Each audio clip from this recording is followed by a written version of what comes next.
Welcome to Southeast South Dakota. Today we're going to be talking about one of the most powerful tools for building healthy soils and resilient crops, the use of cover crops and mulches in both row crop fields and outdoor gardens.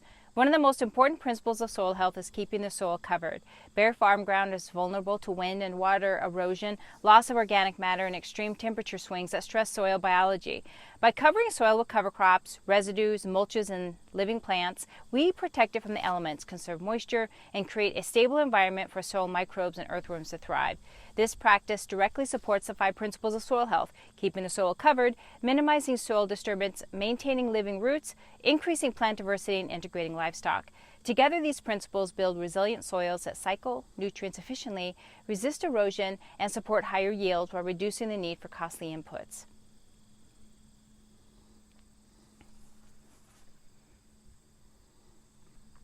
Cover crops aren't just for big fields. They shine in outdoor gardens too. Fall-seeded oats and peas provide a quick-growing cover that winter kills, leaving a soft mulch in the spring. Buckwheat can be planted between vegetable crops in summer for weed control and pollinator forage. By integrating cover crops into gardens, you reduce the need for synthetic fertilizers and build long-term soil fertility. Let's talk now with Glenn Pulse of Prairie Sun Organics how he uses mulches and cover crops in their gardening and high tunnel operation. What am I supposed to say? I'm going to ask you a question.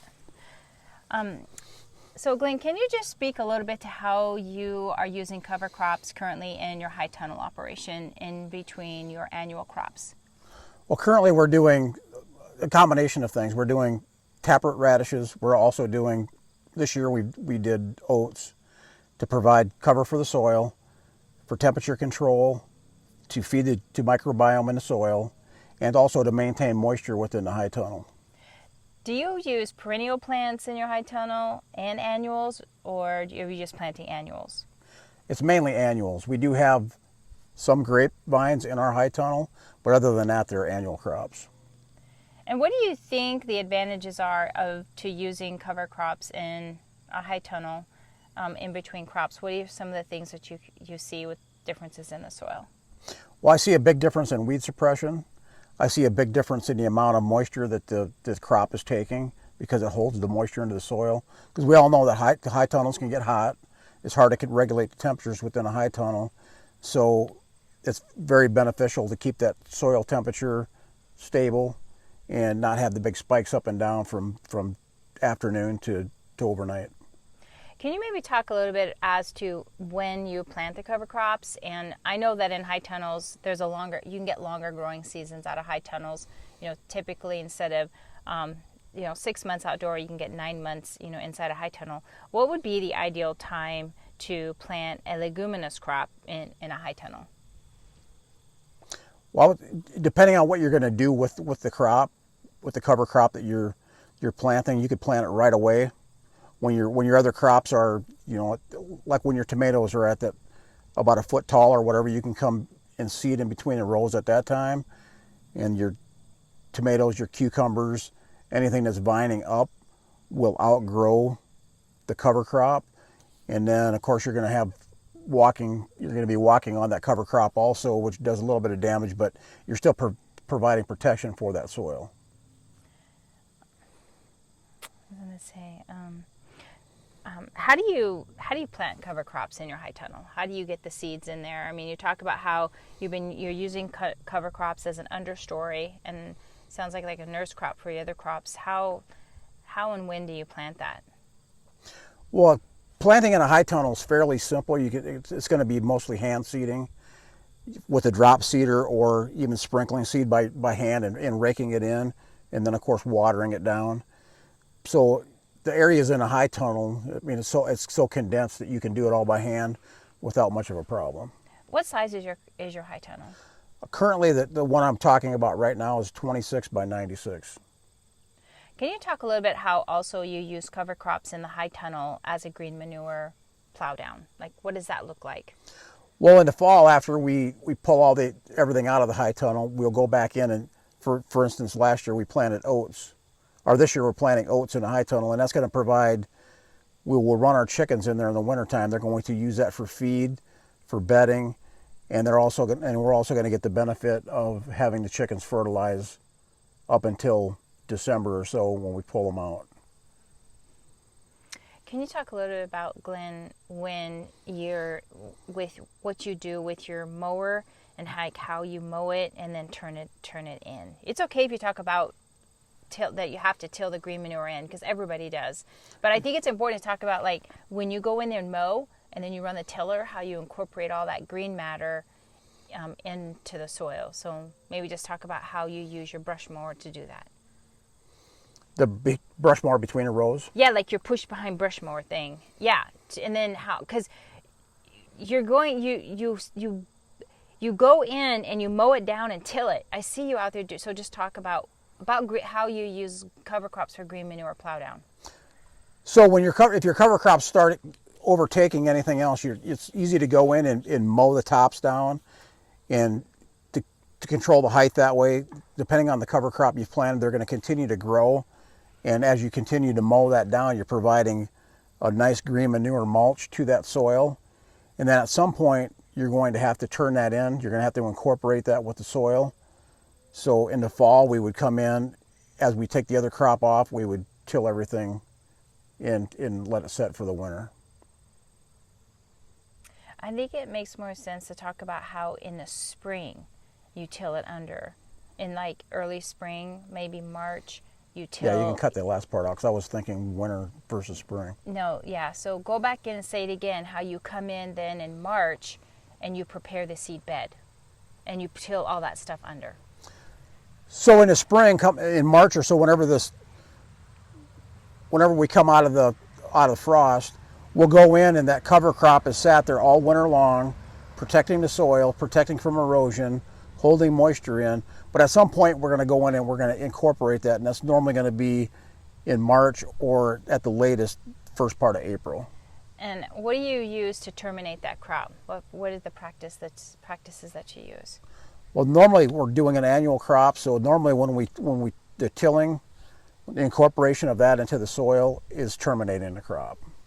And then also at the same time, you mentioned how you're running your chickens into the cover crop, so you're getting that manure and that cover crop both, right? Right. And incorporating that into the garden. Let's talk a little bit about the outdoor garden, because you have an indoor garden, you have an outdoor garden, you raise organic vegetables. Correct. What are you using for a cover crop in your outdoor gardens that's may be different than what you're doing in the high tunnel? I would say we're doing similar. We're doing similar. I would maybe speak to how you're using diverse crops and how you use. Well, that section is actually going to be. What do we typically are putting into the garden? We're not really incorporating a green manure, but maybe talk about in the fall how you put in like maybe alfalfa seed or like a leguminous, like leftover like leguminous things. I don't know. Or do you just do all mulch in the garden? It's all mulch. So, but I want to start doing. Yeah, cover crop. Okay, Yep. Well, we won't talk about that. Okay. So, but being that we have to, the next thing I think that we're going to talk about Is if it's mulch, then we can talk about that. Yeah, it is mulch. So,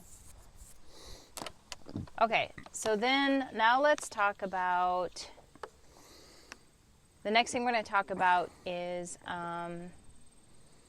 fall seeded oats and peas, because you didn't mention how you mixed, there were peas planted in there too. So, yeah, what kind of peas did we plant in there? For feed grade peas.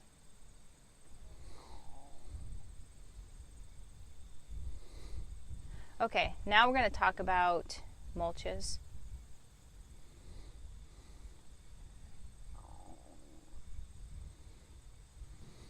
Cover crops aren't just for big fields. They shine in outdoor gardens too. Fall-seeded oats and peas provide a quick growing cover that winter kills, leaving a soft mulch in spring. Buckwheat can be planted between vegetable crops in summer for weed control and pollinator forage. By integrating cover crops into gardens, you reduce the need for synthetic fertilizers and build long-term soil fertility. Another excellent tool for soil health is plant-based mulches. At Prairie Sun Organic Farm, they use chopped alfalfa hay blended with dried chicken manure, and this mulch layer covers bare soil in the winter, conserving moisture, feeding soil microbes, and adding a fertility as it breaks down over time. In orchards, it suppresses weeds around fruit trees and returns nutrients back into the soil, acting as a natural slow-release fertilizer. Now we're going to hear from Glenn at Prairie Sun Organics how they use living mulches in their outdoor gardens. Okay, so now you can talk about how you use chopped alfalfa hay mixed with dry poultry manure, and how you mix that together and put it down in November after the crops are taken off. Okay, go ahead. So in November, we take all of our leftover chicken bedding, which is mixed with chicken manure right out of the chicken coops. We mix that with shredded alfalfa and the wood chips that we had used for the bedding. We just make a composition and we lay that down as a bedding in between the rows. Our fruit trees, we prepare about a 2-foot circle around the trees where we'll scratch all the weeds and grass from that area, and we'll just put about a 2-inch layer around the base of the trees. That provides a really nice slow release of nutrients into the soil. It protects from frost around that root hub and or that root ball, and it's not the root ball, it's a trunk. Start over again. Yeah, so it's not a root ball. Okay. So you got to start all over again. And you said bed. It's not a bed. It is called mulch. Okay. You kept calling it a bed in the outdoor garden. It's a mulch. So you got to start all over again and explain how you take chopped alfalfa hay and you mix it together with the dried chicken manure. Don't talk about how you pulled it out of the chicken houses. Just say you have dried chicken manure that you've pulled out of the house. And wood chips. No, don't mention wood chips. Okay. Please. Don't mention wood chips, and don't mention, just talk about the chopped alfalfa hay and the dried manure mixed together, and how you lay that as a mulch to cover all the ground in the garden to keep it covered for the winter. For the winter? Yes. I thought we were doing cover crops in the garden for the winter. We're not. I want you to talk about that practice first. Okay. So in our outdoor garden, we will take our chicken manure from the season, we will mix that with ground alfalfa hay, and we will spread about a 2-inch layer of that across the top of our garden for the protection of the garden, for the protection of the soil over the winter, and also to feed the microbes in the soil throughout that season. And can you speak how you also use just plain chopped alfalfa hay as a mulch to suppress weeds in the outdoor garden between the rows? Yeah, so I find that chopped alfalfa hay that you have left over is a great mulch for the garden for weed suppression and also for moisture control. But the weed suppression is key, and you can go right away right after you plant potted plants or when your crops are starting to pop up. You can go right in and just make a nice layer of that shredded hay in between the rows around the plants. And that's, like I say, it's controlling the moisture. It's holding the moisture that you put on the garden. It's helping the soil absorb rainwater and hold it. And it's releasing, as it breaks down, it's also releasing feed into the soil. Can you maybe talk about how you also use plant-based mulches around your strawberry? Can you talk about the plant-based mulches around the strawberry patch?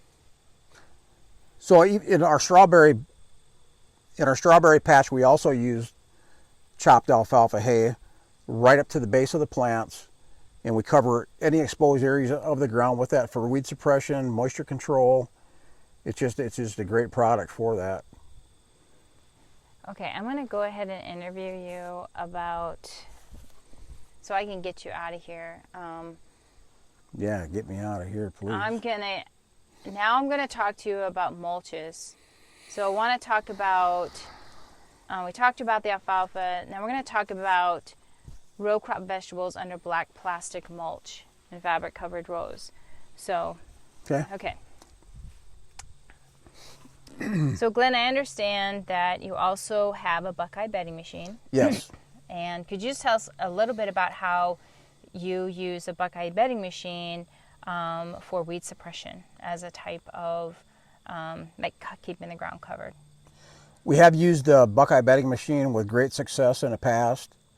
I would say that the coverings that we use with the Buckeye bedding machine are great for weed suppression. Can you just back up and talk about what is a Buckeye bedding machine first? A Buckeye bedding machine is a machine that works up prepared soil into a, for lack of a better word, a raised bed, covers it with a fabric of black plastic fabric, and it tucks the edges under the dirt so it holds it in place. So it makes a nice, about 3-foot wide bed, however long you want to make it, area to plant into. Nope, you missed that it puts down the drip tape and the plastic all at the same time. So start again.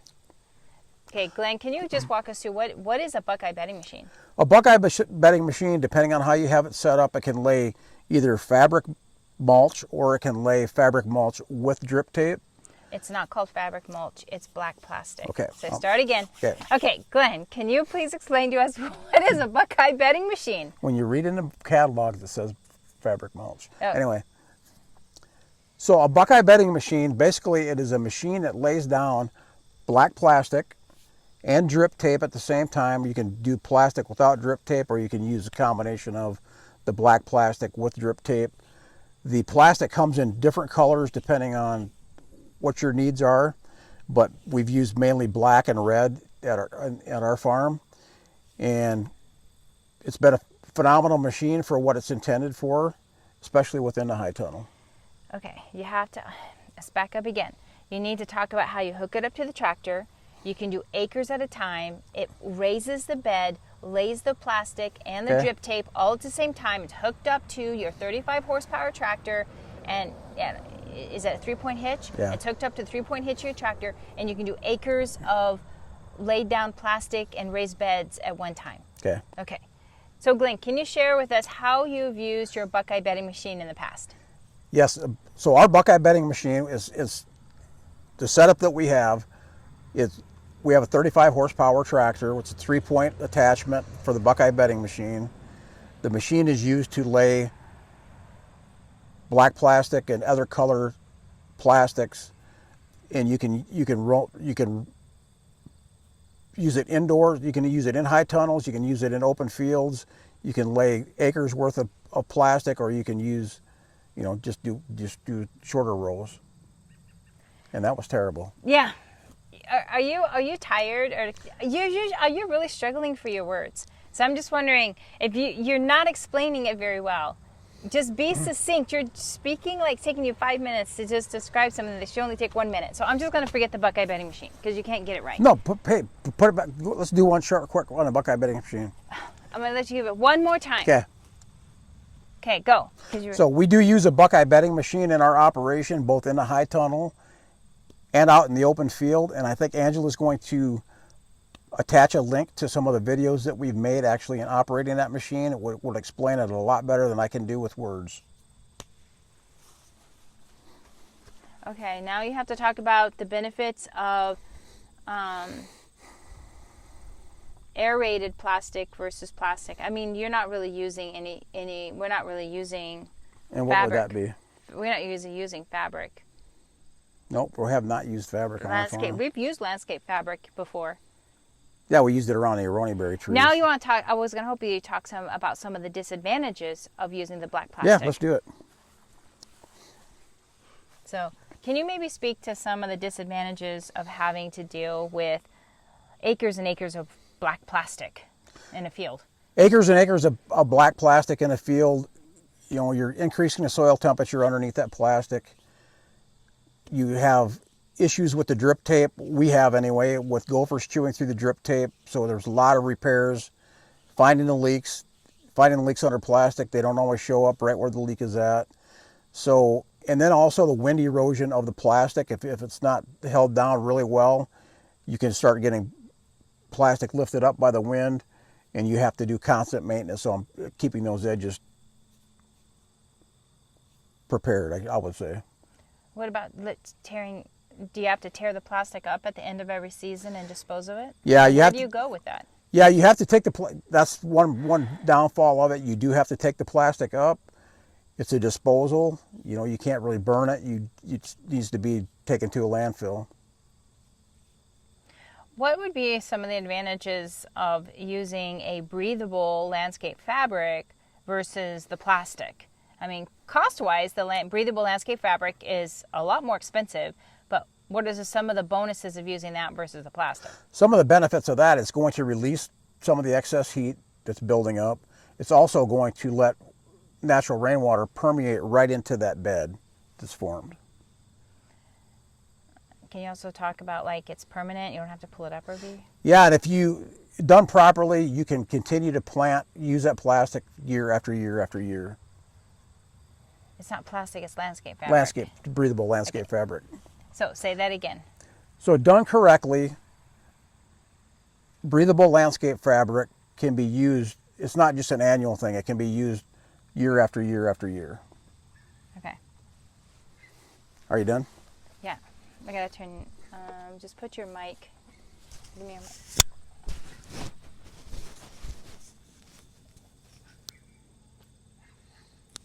Hey, let's watch you guys get stung.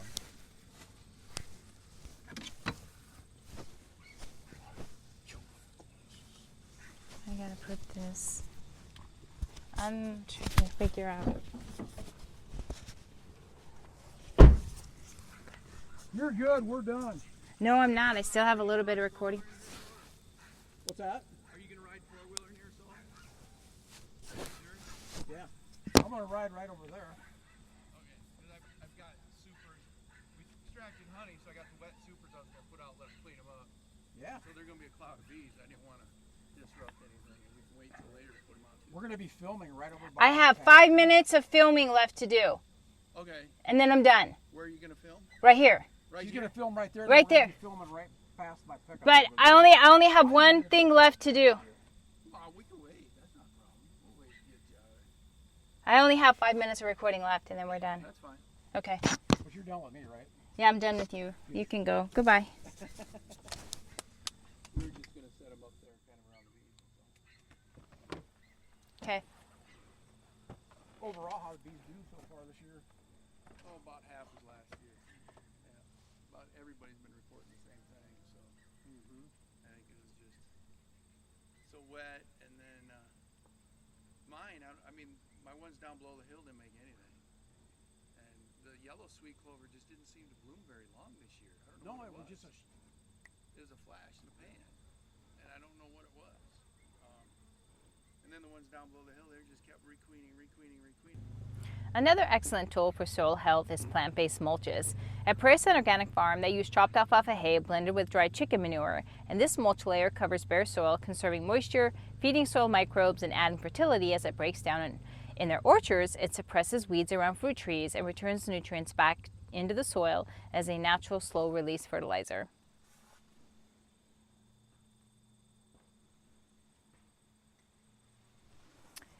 For weed suppression, some growers turn to plastic mulch. It warms the soil, controls weeds, and can increase early yields, but it does have some drawbacks. It doesn't breathe, it can cause overheating in hot summers, and disposal is a challenge. Breathable landscape fabric, on the other hand, allows water and air exchange while still suppressing weeds. It's reusable for multiple seasons, making it more sustainable and cost-effective over time. The trade-off is fabric doesn't boost soil temperatures quite as much as plastic, so it may not give the same early jump for heat-loving crops like peppers and tomatoes.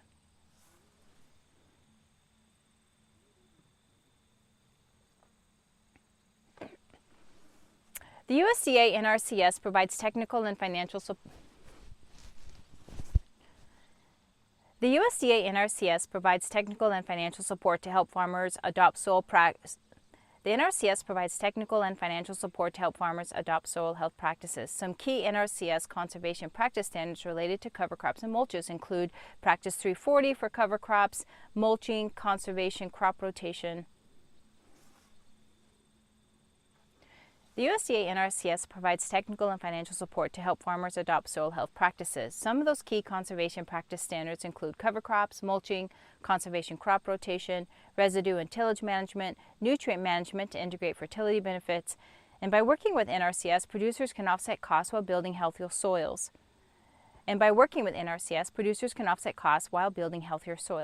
So a great question. Short growing seasons in the upper plains like South Dakota, North Dakota, and Minnesota make cover crop establishment tricky, but organic farmers are coming up with innovative solutions, and here are 6 strategies you should consider.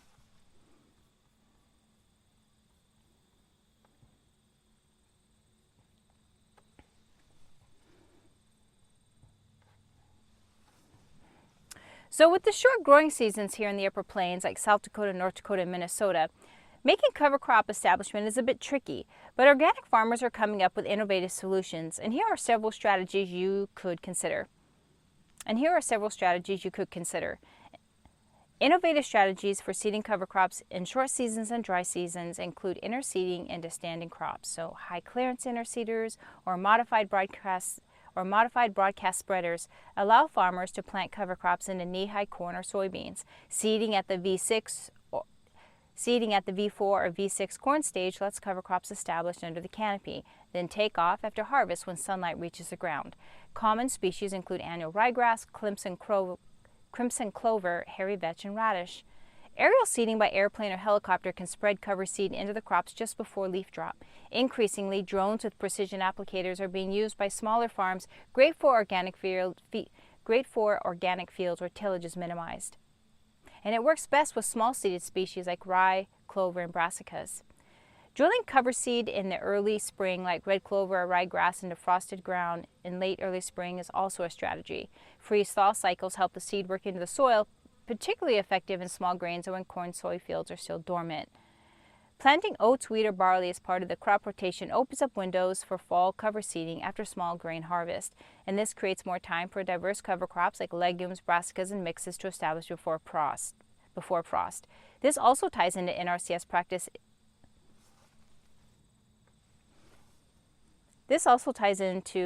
Practice 328, conservation crop rotation. Relay cropping or intercropping covers like rye or vetch between 30-inch corn or soybean rows. Another strategy is relay cropping or intercropping. It means planting covers like rye or vetch between 30-inch corn or soybean rows at planting time. Some organic farmers use modified planters to drill in between rows. The covers stay small during the cash crop's growth, then surge post-harvest. Another strategy is roll-down seeding with residue management. After small grains or corn silage harvest, rolling and crimping residue creates a mulch bed where cover seeds can be drilled into it. This conserves moisture, suppresses weed, and helps jumpstart cover crops before the first freeze. Integrating livestock. Another strategy is livestock integration for seeding. Broadcasting seed into standing crops, then grazing cattle briefly to trample seed into the soil surface. This adds manure fertility and reduces seeding costs, and works best with quick establishing species like rye, oats, and turnips. NRCS supports practices like 340 cover crop and 328 crop rotation, and those often come with cost share opportunities, making these strategies more affordable for organic farmers. So, whether you're in a large cornfield or a small vegetable garden or a family orchard, cover crops and mulches are powerful tools. They build soil, save water, reduce weeds, and create fertility for the next generation. Healthy soils mean healthy harvests and a healthier future for us all.